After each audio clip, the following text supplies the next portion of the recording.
Exactly, but with all the rich foods and sweets that are abundant at this time of year, the result can be a not so cheerful belly. So back with tips on how to have a healthy holiday. Bryce joins me again, and we're going to talk a little bit about digestion because you want everything to go down right. Smoothly. Smoothly. You want regularity. Regularity is key. Yeah, right? And we can tend to upset that regularity by introducing certain foods over the holidays that we're not so used to. And too much of it. And obviously too much of it. And it causes the gas and the bloating and the distension and the uneasiness and the dysregularity. So some tips and tricks on how to maybe regain some of that a little faster than you typically would. Good. Starting with what the heck is digestion in the first place. We're trying to digest 3 macro ingredients: proteins, carbohydrates, and fats. Yeah. Fats are the killer. When we have too much rich fats over the holiday, and it's in everything from chocolate to gravy to, as you mentioned, eggnog, all these rich, heavy foods, we're not used to so much fat. So protein digests in our stomach primarily. That's the acid, breaks down the protein. But in the first segment of your intestine,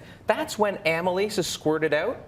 And bile is squirted out. And they meet there to create this chyme. Right? So from the pancreas comes amylase, and from your gallbladder comes bile. Even if you don't have a gallbladder, you're still making it through your liver. And essentially, you cannot mix oil and water. It just doesn't happen. But think of bile like dish soap. Right? It cuts right through. Well, watch what happens. As soon as I add this dish soap, and if that's like my liver squirting out bile, as soon as I mix that, look at that. It all goes together. There's no more oil floating. Right?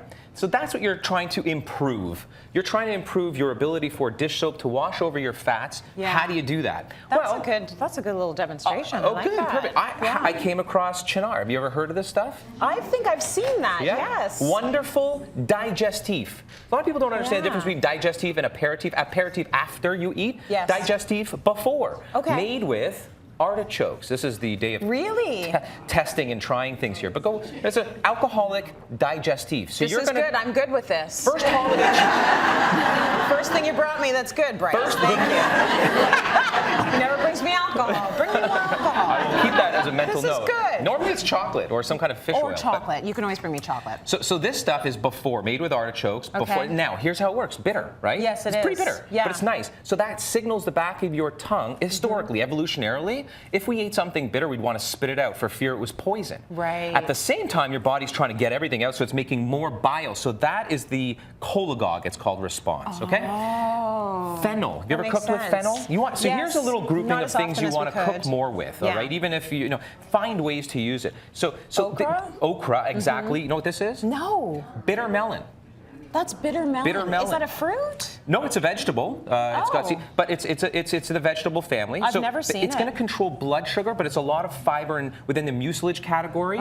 Rosemary and mint. These are all calming and healing to the digestive system. So we got to find ways to bring these foods into our diet. Is that a little bit slimy like okra? It is a little bit. Yeah, when you blend it up. So is it about that texture that's helping us? Or Bingo. The mucilage is all about texture. In fact, you can get this, if you don't want to incorporate these foods, you can get it out of slippery elm, marshmallow root, deglycerized licorice, and take it in supplement form. But by the way, try these before you go out and have the heavy meal. These are all before you go out and have the heavy meal. Even aloe vera. These are all mucilage. Cooking with ginger, or even having ginger as a tea, or even putting some ginger spice in a cup of hot water. That's going to relax and help the digestive system. Good. Lastly, we're getting too little fiber in our day-to-day, generally speaking, and we're also getting too little probiotic, microbiome support. So probiotics and prebiotics. Prebiotics are the fiber. We're not getting enough, and I'm introducing you to some of the soluble fiber.